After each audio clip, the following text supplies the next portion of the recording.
Salam dəyərli izləyicilər, 15 may 2025-ci il Azərbaycanda vəkil müğənnini həbs etdirib. Belə ki, Binəqədi rayon məhkəməsində müğənni Dəniz Əsədovanın həbs edilməsi barədə hökm çıxarılıb. Dəniz Əsədova vəkil Asim Abbasovun xüsusi ittiham qaydasında şikayəti əsasında 7 ay azadlıqdan məhrum edilib. Dəniz Əsədova öz Instagram səhifələrində dəfələrlə vəkil Asim Abbasovu təhqir edib, onun fotolarını icazəsiz paylaşıb.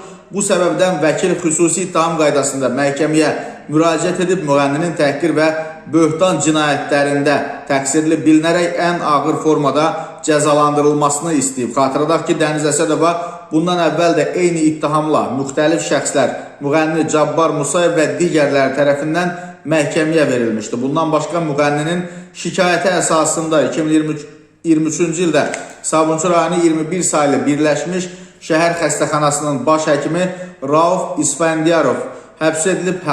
Həkim ifaçıya qarşı 627 min manatlıq dələduzluqda ittiham olunub. Daha sonra ev dustaqlığına buraxılıb.